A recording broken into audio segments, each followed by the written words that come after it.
ก็เลยว่าพอตะเขามาพัดพวกมีหน้าที่จับสำหรับเก้าเขาก็จัดไปพวกมีหน้าที่รับก็รับไปแล้วผู้บ่มีหน้าที่หนังหยังนั่นน่ะนั่งอยู่ซื่อเบิ่งลมหายใจทำความรู้สึกอยู่กับลมหายใจเข้าออกและมันจังสิสงบได้สงบระงับความคิดเฮาเองนั่นแหละมันระงับแนวอื่นทั้งว่ามีคนว่าอนิจจาวัฏสังขาราอุปทาวยธรรมิโนอุปชิตวานิโรธสันติเตสังโฆปสุโมสุโขความคิดปรุงแต่งทั้งหลายมีความเกิดขึ้นเป็นธรรมดาหาความเที่ยงแท้แน่นอนที่ลังยั่งยืนไม่ได้ความเข้าไปสงบระงับหยุดคิดนั่นแหละเป็นความสุขอย่างยิ่งเห็นปะเตสังโฆปสุโมสุโขคนเฮามันทุกข์เพราะว่าคิดเรื่องนั้นเรื่องนี้ความคิดนั่นแหละเป็นเหตุเป็นปัจจัยทั้งหลายเป็นเครื่องปรุงเครื่องแต่งอาศัยหนุนเนื่องซึ่งกันและกันให้เกิดอารมณ์ความรู้สึกในความพอใจมั่งบ่พอใจมั่งความรู้สึกนั่นแหละเป็นตัวภพนี่มาเกิดดับเท่าไรล้านภพได้จนว่าจื้อบ่ได้คนได้แต่ละมือแต่ละเว้นเพราะมันเกิดจากความคิดที่ประกอบไปโดยอารมณ์ความรู้สึกพอใจกับไม่พอใจนี่ภพความรู้สึกที่พอใจไม่พอใจอันเกิดจากตาเห็นผู้นั้นย่างไปมันไปอย่างง้อเห็นเขาเดียวเขาเฮ็ดอันนั้นอันนี้เอ้าเฮ็ดจังสั่นนอนคุณมั่วล่ะเห็นบ่อารมณ์คุณมั่วเกิดตัวเด่นพบเกิดตัวเด่นนั่นย่างไปย่างมาบางทีเขาเฮ็ดบ่ถูกใจอุ้ยน่าสิจังสั่นเนาะนั่นเกิดล่ะพบเกิดเด้เพียงแต่ว่าเฮาบ่ทันได้ใจขาดตายออกจากร่างกายซื่อๆเด้แต่ใจขาดตายออกจากร่างกายพอดีปั๊บสมดุลกันเลยคือไปเกิดตามความคุณมั่วส่วนมากก็ไปอบายนั่นแหละเปรตเดรัจฉานนรกตัวนี้ จังหวะให้ทุกคนระวังตาระวังหูจมูกลิ้นกายเจ้าของเองเวลามันเห็นผู้นั้นผู้นี้เห็นอย่างตามธรรมดาความเคยชินของคนเนาะคนเฮามันเกิดน้ำความคิดนี่มาปรับนับก็บ่ได้นับมือนับเดือนนับปีนับภพนับชาตินับกับนับอสงไขยบ่ได้นั่นเด้เพราะว่าอาศัยความคิดตัวเดียวนี่ได้เป็นตัวเกิดนั่นแหละจังว่าธรรมทั้งหลายทั้งปวงที่เกิดขึ้นมาได้กับเพราะความคิดหรือว่าจิตภาษาบาลีว่าจิตะจิตมีการคิดนึกสืบต่อให้ก็เกิดอารมณ์ความรู้สึกในความพอใจเลยบ่พอใจนี่แหละมันก็เลยเที่ยวเวียนว่ายแต่เกิดเพราะว่าความคิดนี่เองแต่ความคิดกับบ่เที่ยงได้บ่แต่เฮาสิเห็นเข้าไปแล้วนั่นแหละทั้งว่าทุกคนสำรวมตัวเองพยายามที่สิหาเครื่องอยู่หาตัวจับของความคิดนี่แหละว่ามันจับตัวใดอยู่ของตัวใดได้ให้ความคิดของเฮาน่ะมีหม่องอยู่โดยบ่ต้องคิดเลยอาศัยหล่อโดยลมหายใจเป็นตัวหลอกมันอาศัยลมหายใจหลอกล่อมันอยู่กับลมในขณะที่เฮาบ่คิดหยังที่อยู่กับลมนั่นแหละมรรคเป็นต้นผลเป็นปลายที่ไหนได้มรรคกับผลอยู่นำกันเด้ในตอนนั้นที่มันบ่คิดแล้วมันสงบระงับแล้วเด้นั่นน่ะสงบระงับดับความคิดตดในขณะนั้นเด้นั่นอย่างว่าวิธีฝึกหัดปฏิบัติมันบ่ได้ยากดอกมันยากเพราะว่าเฮาคิดเอาเฮาหวังผลว่าอยากบรรลุนั่นอยากบรรลุนี่บ่ต้องอยากบรรลุดอกให้มันบรรลุไปซะก่อนจังมาเว้าเอาที่หลังก็ได้ดอกแม่จังซั่นให้มันเบิดอารมณ์ความรู้สึกมีความยินดีพอใจเบิดเลยบ่มีความปรารถนาสุขอีกแล้วบ่มีความปรารถนาในความอยากได้อย่างดีอย่างนี้อยากเป็นอย่างอีกแล้วนั่นแหละเพิ่นจังมาเว้าเรียบเรียงให้ที่หลังเด่นจังว่าโสดาเท่านั้นสกิทาคาอนาคาอรหันต์แบบนั้นเด้ เฮาก็เลยไปจับเอาแต่ยอดมันก็คืออยากเป็นอรหันต์อย่างเดียวอรหันต์ธรรมดาก็บ่เอาอีกพุ่นน่ะตัณหาซ้อนตัณหาอุสุขวิปัสสกะก็บ่เอาอภิญญา5อภิญญา6วิชา3บ่จะเอาปฏิสัมภิทามันเหนือเนี่ยนั่นแหละตัณหาซ้อนตัณหาความอยากซ้อนกันเข้าไปอีกคืออยากสูงสุดกว่าหมู่จนถึงขั้นว่าอยากเป็นพระพุทธเจ้าละบาดนี้ทางเหนือคักบัดนะเดี๋ยวความอยากของเฮาก็เลยก็เกิดความคิดต่างๆปรุงแต่งไปแต่เป็นทั้งโลกอะทุกอย่างอาศัยคิดเบิดเด้ อาศัยความคิดเบิดเด้ก่อนเฮาสิเฮ็ดหยังมาเนี่ยก่อนเฮาสิเฮ็ดอิหยังก็สร้างเฮาสิคิดนึกพิจารณาไตร่ตรองไกร่ครวญแล้วจังลงมือทำจังเฮ็ดไปบัดนี้ทั้งโลกกันทั้งโลกนั่นน่ะบ่ต้องห่วงดอกขนาดแต่ของเฮ็ดเอาเองก็ยังถูกใจมั่งบ่ถูกใจมั่งก็ยังบ่พอใจมั่งก็ยังแล้วบ่ทันใจมั่งจากเร่งเอานั่นแหละนั่นแหละแต่เป็นเหตุแห่งภพแห่งชาติแห่งการเกิดทั้งเบิดคือเฮานั่นนี่แต่คือยังเฮาไปหว่านปุ๋ยใส่ข้าวหน้าจังซี่ฟ้าวอยากแล้วเด้เอาให้นั่นอยากแล้วอยากไปเฮ็ดแนวอื่นอีกคุณเห็นบ่นี่มันกระโดดข้ามมันบ่อยู่ในปัจจุบันเด้มันโดดข้ามบ้านให้นี่แล้วสิไปให้นั่นไหลไปว่าจนว่าฮอดไปเอาหญ้าอ้อยหญ้ามันไปฮอดจนว่าสิไปกรีดยางพูดแล้วมันข้ามไปเลยเด้ธรรมดาบ่มันตีมันคิดไว้วางแผนไว้เบิดนี่แหละเกิดแบบนั้นเด้ออย่างที่บ่เกิดแบบนั้นแหละ เกิดพบแต่ว่าเฮาสิตายในช่วงขณะความรู้สึกใดในตอนที่เฮาคิดไปเรื่องนั้นบางที่คิดถึงไปฮอดขนาดว่านปุ๋ยอยู่นี่ว่านปุ๋ยเข่าคิดไปฮอดตอนยางบ่งามศูนย์ใส่ยางบ่งามขนาดว่านอยู่นี่มือก็กำว่านอยู่ว่านจวกจากยางไปทิ้งแต่พูนไปศูนย์ให้ยางมันแหมงบ่งามแท้บ่หันแหมความคิดนี่เห็นบ่ความคิดมันไปปรุงไว้ล่วงหน้าข้ามช็อตไปแล้วข้ามไปหลายช็อตแล้วเด้นั่นจังซั่นแหละนั่นแหละถ้าเฮาพอดีกับพอดีหัวใจวายตายในขณะที่ไปโมโหให้ยางบ่งามไปนรกนี่เด้มันเป็นจังซี่เด้เกิดว่าเฮาบ่รู้กันนั่นน่ะบ่ได้หาตั้งแต่มีศัตรูคู่อาฆาตใดเด้บ่หาแต่ว่าต้องผิดกันกับผู้นั้นผู้นี้เด้อันนั้นมันฝังแน่นไว้หลายคักก็ละอันพวกนั้นศูนย์ให้หมาอาฆาตแค้นกับหมาปฏิฆาอาฆาตกับหมากับไก่กับปลากับอากาศร้อนกับอากาศหนาวกับความบ่พอใจสิผู้นั้นผู้นี้มาด่ามานั่นนี่มันผู้อื่นบ่ย่องหลานกูลูกกูมั่งมีเบิดนี่มันก็หลายเต็มที่คักแล้วที่มันผ่านมานี่บ่สูญหายได้สิบอกนี่ฝังแน่นเข้าไปทับถมจนคิดบ่กูล่ะมันทับถมกันไว้อัดแน่นเข้าไปบ่หายเด้อนั่นแหละจังว่าก็เฮ็ดจังได๋เฮาสิเข้าใจคำว่าปัจจุบันยังยกตัวอย่างให้ฟังแหละขนาดว่านปุ๋ยอยู่ใส่ปุ๋ยอ้อยอยู่ก็สร้างพุ่นโดดไปใส่ปุ๋ยมันไว้พร้อมล่ะขายมันแล้วก็มีขายอ้อยแล้วก็มีขายยางแล้วก็มีหมายถึงความคิดเด้มันไปก่อนนั่นน่ะทั้งที่ตัวเองนี่คนกรีดยางเด้อกรีดยางงอกๆมันบ่อยู่นำกรีดยางดอกความคิดมันน่ะพุ่นมันไปอยู่นำอยากเอาไปซื้อรถบ่อยากเอาไปใส่หนี้ธกสบ่อยากเอาไปอันเฮ็ดแนวอื่นลงทุนทางอื่นบ่อยากเอาไปให้ลูกติดหนี้เท่านั้นเท่านี้หุ่นความคิดมันไปเห็นบ่นั่นแหละสังขารก็คือความคิดนั่นแหละมันบ่ได้อยู่กับกรีดยางดอกบ่ได้อยู่กับกินข้าวผู้กินข้าวก็คือกัน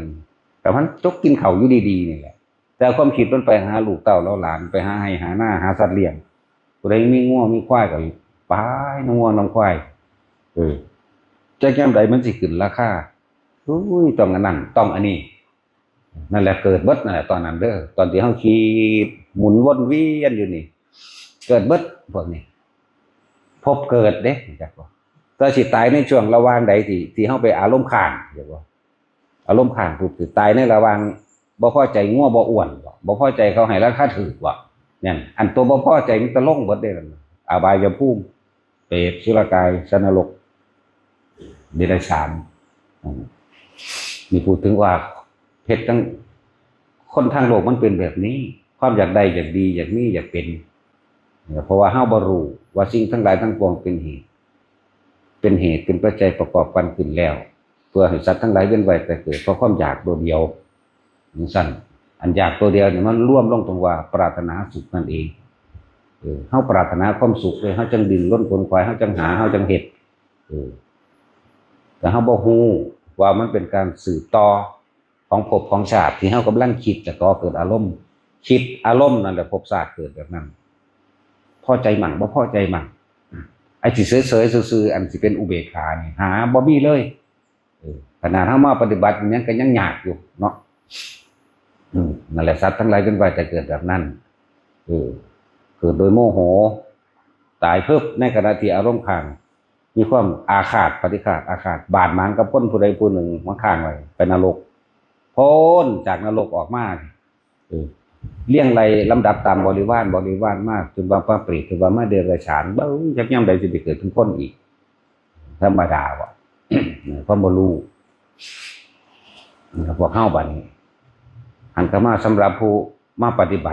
ติคือการมาเฝ้าสังเกตความคิดของเองมาเฝ้าสังเกตความคิดของเองคิดจังใดความคิดที่อยู่กับตัวใดลักปฏิบัติภาวนาเพิ่นก็บอกไว้โดยวิธีที่ง่ายแล้วคือพยายามนึกถึงลมหายใจเจ้าของเองอยู่กับลมให้มากเถอะมีความรู้สึกลมเข้าลมออกในโพรงจมูกเจ้าของเองในโพรงจมูกอยู่ในสันโพรงจมูกอีกลมนี่มันจะเย็นเข้าเย็นออกเย็นเข้าเย็นออกอยู่แค่นี้นั่นแหละ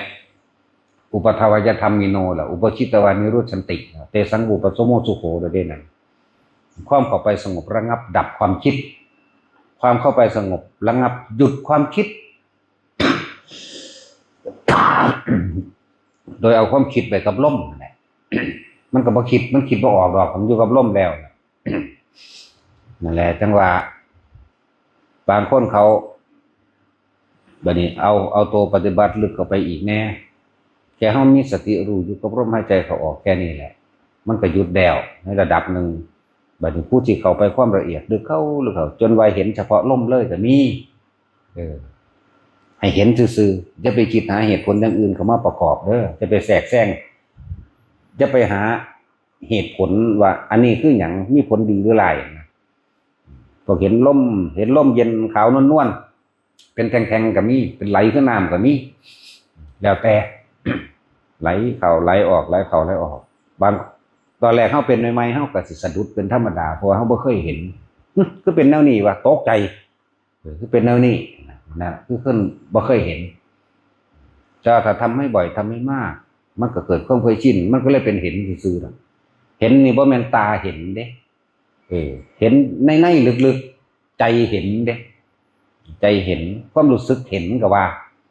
ใจเห็นไปนั่นแหละอันนี้ก็คือว่าต้องไปหาเหตุผลกับมันเด้อมันที่ออกจากความสงบออกจากจิตตั้งมั่นแล้วเฮาที่ว่าตั้งมั่นก็ให้ตั้งมั่นกับลมเอาไว้กับลมหายใจอาการอื่นๆมันสิมาแทรกแซงล้วนแล้วถ้าเป็นอาการปิติเบิดนั่นแหละสิ่งเหล่านี้นะที่ว่ามันเกิดขึ้นมาบางคนก็เป็นขนลุกวืดขึ้นโอ้ยธรรมดามันบ่ลุกธรรมดาเด้วืดขึ้นคือจังโตก็ยืดขึ้นไปนำคือกันถ้าเฮามีสติดีมากนี่มันสิอยู่กับลมอย่างเดียวมันอาการอื่นๆที่แทรกแซงหรือสภาวะโยกสั่นเนื้อกระตุกแขนสะบัดมือสะบัดมื้อนี้ก็สร้างมันสินิ่งจับลมไว้อย่างเดียวตัดฐานเรียกว่าฐานที่ตั้งแห่งความรู้ทั้งหลายฐานที่ตั้งแห่งการกระทำทั้งหลายก็คือลมหายใจเท่านั้นอย่าหนีออกจากลมเฮ็ดจังได๋ก็สร้างบางทีมันก็โยกซ้ายโยกขวาโยกหน้าโยกหลังเฮาจึงเน้นว่าอย่าหลับตาเด้อถ้าหลับตาแล้วมันเกิดนี่ขึ้นมันสงสัยนี่เห็นบ่ล่ะมันบ่ผ่านมันมีว่อนแปลว่าการว่นนี่คือหยังอันนั้นคือหยังนี่คือหยังร้ายหรือดีมันโยกหน้าโยกหลังโยกซ้ายโยกขวามื่นตาบังโลดมื่นตามันก็เป็นมื่นตาละหังดีมื่นตาหังดี ถ้าหลับตามันอยากปั๊บเข้าโลดความสงสัยมันจะออกมื่นตาไปมันก็โยกจังซี่เฮาก็ใส่ความรู้สึกหยุดได้โยกหน้าโยกหลังโยกซ้ายโยกขวาหรือโน้มโค้งลงไปเฮาใส่ความรู้สึกหยุดเลยหยุดได้หน้าแต่ว่าอยู่กับลมโลดอย่าออกไปใส่ความคิดหยุดเด้เพราะจิตนี่อยู่กับลมอย่างเดียวทำความรู้สึกอยู่กับลมเข้าลมออกลมเข้าลมออกที่โยกสั่นทรายหยังก็แล้วแต่มันแม้กระตุกตึกจังซี่ตามแขนตามขาตามหลังแม้กับน้ำตามหน้าอกก็เป็นท้องก็เป็นทั้งเบิดนั่นแหละแต่บ่ต้องไปหาเหตุผลกับมันเด้อลมใสขาวกระช่างเห็นอยู่ซื่อแต่ในขณะที่เฮาเป็นแค่7-8ครั้งหรือ10ครั้งนี่ยังมีความสงสัยอยู่แต่ว่ามันจะค่อยๆสงสัยหน่อยลงหรอก แต่นี่แหละจึงบอกว่าแต่ละคนจะทำให้บ่อยทำให้มากทำให้ชินแต่ชินช้าแล้วมันก็เฉยเองหรอกมันสิเห็นว่าสิ่งใดสิ่งหนึ่งเกิดเป็นธรรมดาเขามากระทบแล้วเป็นธรรมดาสิ่งนั้นก็ดับเป็นธรรมดาแม้อาการปิติที่มันเกิดขึ้นในระหว่างทำการกันอยู่ก็เกิดขึ้นเป็นธรรมดากระดับเป็นธรรมดาบ่เกิดอันเดียวบ่แซ่อยู่ในอันเดียวเด้เดี๋ยวอันนั้นเกิดเดี๋ยวนี้เกิดเดี๋ยวนี้เกิดนั่นแหละเกิดดับก็เห็นแล้วไม่เที่ยงนั่นก็เห็นแล้วอันนี้จังอนัตตาก็เห็นแล้วก็เห็นอยู่ในหันมันจะร่วมเข้ามาถึงว่าบัดนี้มองไปภายนอกโลกทั้งหลายนี่มีความเกิดเป็นธรรมดามีความตายเป็นธรรมดามันก็เห็นสิ่งทั้งหลายทั้งปวงมีความเกิดขึ้นเป็นธรรมดามีความแตกดับเป็นธรรมดาเฮาเห็นเป็นความธรรมดาแล้วใจเฮาก็ปกติบ่ได้ไปบังคับบ่ได้เข้าไปยึดมั่นถือมั่นน่ะนะปกตินี่คือบ่ยึดมั่นถือมั่นแล้วมันอยู่สมั่นมันอยู่เฉพาะมั่นมันบ่ไปดึงเข้ามาอยากให้มันเป็นอย่างอื่นนั่นแหละว่าเห็นว่างๆว่างจากสิ่งที่เห็นจากสิ่งที่ได้ยินจากสิ่งที่ได้มีกลิ่นว่างจากความรู้สึกไม่คิดไม่นึกความรู้สึกของกายนี่มันมีอยู่แต่ว่าใจบ่มีไม่คิดไม่นึกไม่ปรารถนาคนเบิดความปรารถนาแล้วก็อยู่เหนือสุขถ้าอยู่เหนือสุขแล้วคืออยู่เหนือทุกข์อยู่เหนือคำสรรเสริญอยู่เหนือคำนินทาอยู่เหนือความใดและความเสียอยู่เหนือบุญอยู่เหนือบาปอยู่เหนือผิดอยู่เหนือถูกมันยิ่งกว่านั้นอะไรถ้ายกจิตออกตัวนี้ได้แล้วคำว่าเหนือคำว่าโลกุตระธรรมเหนือโลกเหนือโลกบ่แม่นกายเหนือดิมันเป็นแค่คำเทียบเด้มันบ่มีอีหยังติดอยู่ในโลกอีกแล้วในใจนี่ในความรู้สึกนี่บ่มีเลยเราสิเอาสุขเอาทุกข์มาจากไสถ้ามันอยู่เหนือสิ่งทั้งปวงได้แล้วบางที่เพิ่นก็เอาว่าจิตที่ถูกโลกกระทำกระทบแล้วไม่หวั่นไหวมันบ่หวั่นไหวเพราะว่ามันปกติมันอยู่ตามมันนิ่งๆมันก็เห็นสิ่งทั้งหลายเคลื่อนไปแตกดับไปแต่ว่ามันบ่ไหลไปตามสิ่งทั้งหลายเคลื่อนไปแตกดับไปผู้ใดอยาก มีโอกาสในการสิระงับดับทุกข์ของตัวเองดับได้ในปัจจุบันชาตินี้ครับบ่แม่นว่าไปหวังเอาอรหันต์ภายภาคหน้าพบหน้าเด้เอาเดี๋ยวนี้สวรรค์อยู่ในอกนรกอยู่ในใจทุกข์ก็ทุกข์เดี๋ยวนี้สุขก็สุขเดี๋ยวนี้นิพพานก็นิพพานเดี๋ยวนี้ขณะนี้เด้จักว่าล่ะสวรรค์ก็ให้มันฮู้ตอนที่มีชีวิตอยู่นี่นรกก็ให้มันเห็นตอนที่มีชีวิตอยู่นี่นิพพานก็ให้มันเห็นตอนนี้ว่าแม่นไปเห็นตอนอื่นเด้บ่ได้เห็นตอนอื่นเวลาใดๆดังใจมีความสุขดีใจนั่นแหละสวรรค์เวลาใดบ่ได้ดังใจเสียใจนั่นแหละนรกเอาดิบๆนี่ซะก่อนเวลาใดเป็นปกติบ่มีดีใจบ่มีเสียใจบ่มีอยากได้บ่มีอีหยังเลยว่างโล่งย่างว่างอย่างยิ่งเลยนั่นแหละนิพพานเลยบ่แม่นสิไปล่อตอนนั้นเด้อ มันบ่แม่นคำพังเพ้อเด้เป็นของจริงเด้ถ้าอยากจะรู้สวรรค์ก็ให้รู้ในขณะที่มีชีวิตอยู่ถ้าอยากจะรู้นรกก็ให้รู้ในขณะที่มีชีวิตอยู่นี่เด้ดูก่อนอานนท์นี่ในกิริมานันตสูตรเพิ่นก็บอกไว้แล้วนักปราชญ์เจ้าโบราณอีสานเฮาเรียกว่าสวรรค์อยู่ในอกนรกอยู่ในไตเพราะว่าจำเป็นต้องไปหาในภายภาคหน้ามันอยู่ในปัจจุบันแต่ดับก็ดับกันนั่นสุขก็สุขกันนะนี่ทุกข์ก็ทุกข์กันนะนี่เพราะว่าสุขนั่นแหละมันจังทุกข์จักบ่เพราะว่าเฮาบ่รู้เขาบ่ทันคำว่าปรารถนาความสุขมันจึงถูกติดตามตลอดไปมันจึงถูกติดตามเด้อพอทุกคนความปรารถนาเรียกว่าไปตาเดียวเห็นข้างเดียวบ่ได้เห็นสองข้างเห็นแต่ข้างสุขข้างทุกข์บ่เห็นปรารถนาตาความสุขเบิดล่ะผู้ใดก็ได้ดิ้นรนขวนขวายฆ่าก็ได้ลักเอาก็ได้ปล้นจี้ข่มขืนข่มเหงได้ปึ๊ดกินเหล้าเมายาก็ได้เพราะว่าเฮาปรารถนาความสุขทุกข์มันจังติดตามเวลามันบ่ได้ดังใจมันก็เฮ็ดไปทั่วที่และเมื่อเราปรารถนาความสุขทุกข์นั้นไม่มีใครปรารถนาแต่ก็จักได้มาเพราะสุขกับทุกข์นั้นติดกันอยู่เปรียบเสมือนคือก้อนหินนั่นแหละก้อนหินหรือลูกแก้วอันใดใสๆกลมๆอันนึงเนี่ยเฮาสิเห็นแต่เปลือกนอกมันว่าความสุขแต่ความทุกข์อัดแน่นอยู่ในหันนี่จักอยู่ในเนื้อหินนั่นแหละอยู่ในเนื้อลูกแก้วนั่นแหละอยู่ในเนื้อใจเฮาเองนี่แหละไปอยู่บ่งใดนั่นแหละถ้าบุคคลรู้เท่าทันสาเหตุของความทุกข์ทั้งเบิดก็คือความปรารถนาสุขนั่นแหละสาเหตุมันก็ดี แล้วเฮาก็ดิ้นรนขนขวายเฮ็ดไปเวลาในระหว่างเฮ็ดมันย่อมมีอารมณ์ได้ดังใจมั่งบ่ได้ดังใจนั่นเกิดเบิดเด้ได้ดังใจบ่ได้ดังใจพอใจบ่พอใจเกิดเบิดในระหว่างนี้เนี่ยสิว่าสิไปตายจริงนั่นแหละจึงบอกเพิ่นจึงบอกว่าเวลาเฮาเกิดอีหยังขึ้นพึงระลึกนึกถึงความตายเอาไว้มั่นความตายสิเตือนเฮาได้ดีระลึกถึงความตายมันสิลดอารมณ์ความรู้สึกลงมาเวลาความโกรธความเกลียดเกิดขึ้นหรือเวลาความดีใจเกินไปเกิดขึ้นคนสิบ่นึกถึงความตายหรอกอันตาได้ดีใจมีแต่เฮฮู้ไปเลยเว้าดีดาไปเลยถ้าทุกข์ว่านั่นคิดถึงอยู่นั่นแหละมันมองข้ามตัวนี้สุขและทุกข์มันอยู่นำกันเด้อสุขเป็นแค่เปลือกนอกทุกข์เป็นแค่แก่นในเลยเป็นแก่นในสุขเป็นเปลือกนอกคือก้อนหินลูกแก้วนั่นแหละถ้าสิเห็นแต่ความสุขนี่ความทุกข์ที่มันฝังแน่นอยู่ในตัวนั้นบ่เห็นว่าทุกคนว่าภาวนาเพื่อให้เห็นอารมณ์ความรู้สึกของตัวเองภาวะเป็นตัวภพนี่คือความรู้สึกนั่นแหละหน้าหมายถึงใจหน้าใจที่ผ่านภพความเกิดความตายความแตกความดับความร้อนความหนาวความสุขความทุกข์หลายอย่างที่มันบาดนี้แต่ว่าถ้าบ่มีผู้แนะนำว่า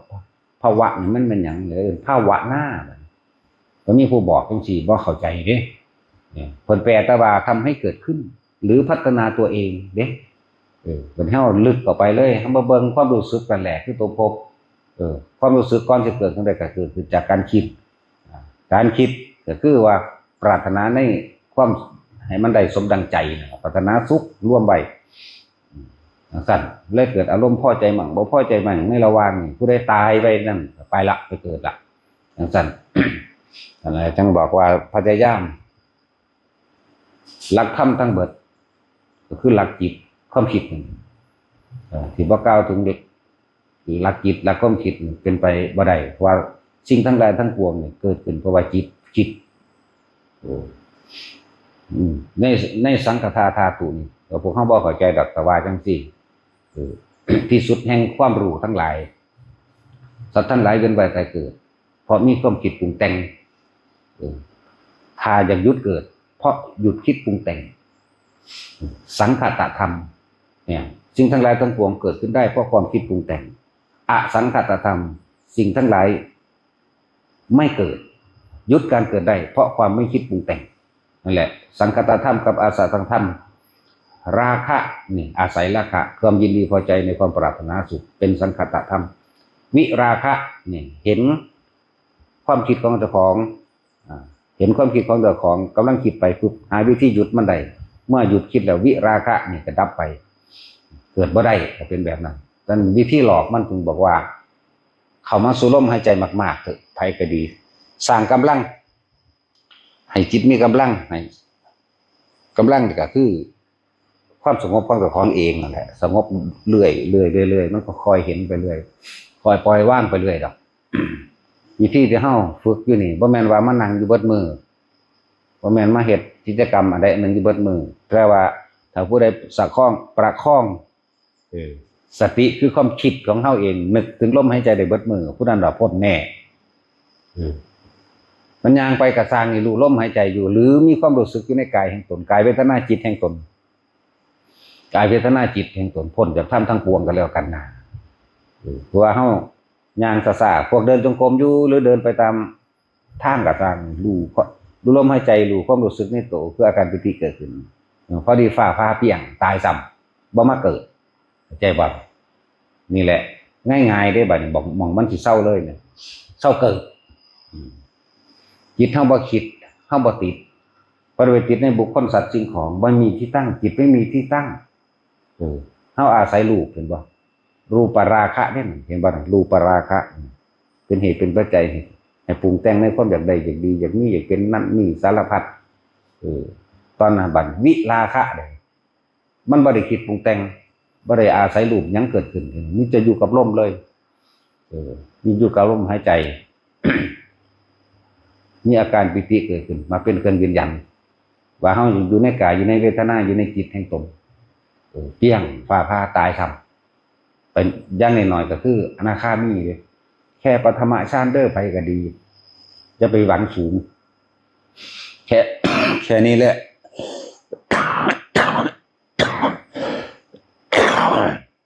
คำว่าปฐมฌานที่บ่เข้าใจเวลาใดก็ช่างที่มีความรู้สึก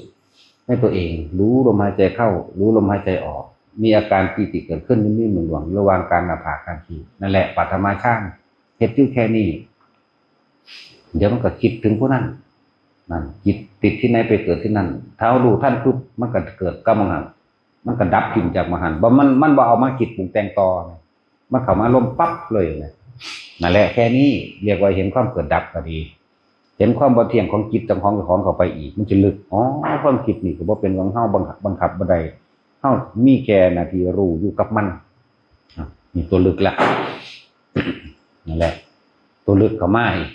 แต่เฮ็ดอยู่แค่รู้ลมเข้าออกแล้วมีอาการปีติอีกพอชั้นที่2บาดนี้บ่มีลมบ่คิดเด้มันจึงเกิดตัวนี้ได้เข้าใจว่าตัวนี้เป็นแค่ความสงบเป็นการก่อเกิดสร้างกำลังเพื่อให้มันเกิดกำลังในการเห็นเร็วๆคือได้เห็นอย่างล่ะเห็นความคิดเห็นเร็วๆชั้น2ชั้น3บ่ทันจะทำวิปัสสนาใดบ่ทันได้เห็นอย่างใดแต่ว่าเป็นฐานที่ตั้งฐานที่มั่นเฮ็ดให้มีกำลังเรียกว่าที่ว่าช่วงเป็นช่วงภาคกายก็ว่าภาคใจก็ว่าภาคความคิดนี่ภาคใจก็ดีภาคกายก็ว่าเฮ็ดให้เฮามีความคิดกับผ่องใสมีกำลังเพิ่มขึ้นอายุวรรณะสุขะพละมันก็เกิดขึ้นจากตัวเฮาเฮ็ดเองเด้จากคนที่สิตายหรือสิหยังก็แล้วแต่คือเป็นโรคหยังก็อายุโดยอุปคาตกรรมก็บ่อาจสามารถทำได้ในขณะนี้จังซี่นะอุปปีริกกรรมอันอื่นที่เข้ามาสนับสนุนก็บ่อาจสามารถทำลายเฮาได้ในขณะนี้นะคนทรงฌานจังซั่นอายุก็เลยยืนไปบัดนี้วรรณะคือหยังคือผิวพรรณมันก็ผ่องใสคนภาวนาเป็นบ่ได้ยากดอกมันสิดำก็ตามมันสิมีความผ่องใสอยู่ในกายในหน้าออกมาทางรูปใบหน้าก็ฝรั่งเขาว่าออร่าออเล่อีหยังก็มันสิเห็นเอาดอกพวกเฮาเห็นได้น้ำตาคนสิได้ก็งามมันยังมีแนวดึงแนวเฮ็ดให้งามนะจังซั่นล่ะอายุถ้าเป็นปกติตาย80ก็ไปตาย80นั่นล่ะบ่แม่นมีอันใดมาตัดร่อนได้ในขณะที่เฮาอยู่ในนี้แหละ อายุวรรณะสุขะจิตเป็นสุขเพราะวันอยู่ทรงอยู่ในฌานจิตเป็นสุขแล้วก็จิตก็เกิดมีกำลังในการดึงดูดให้ตัวเองนั่นให้ตัวเองกลับมาอยู่ลมไวๆให้เป็นผู้มีสตินึกถึงลมเข้าลมออกไวๆทำความรู้สึกในกายนี่เวทนานี่จิตในจิตอันนี้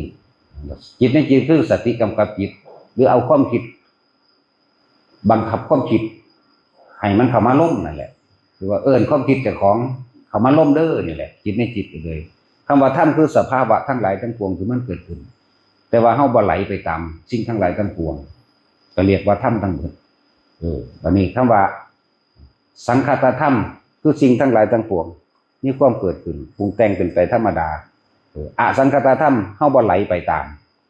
ความคิดเฮาบ่ไหลไปตามเลยว่าอสังขะไม่คิดไม่นึกไม่ปรุงแต่งแสวงหาในความอยากได้อยากเป็นใดๆอีกมันจบแล้วจบอยู่ในลมหายใจนี่แหละเด้อนั่นแหละพอ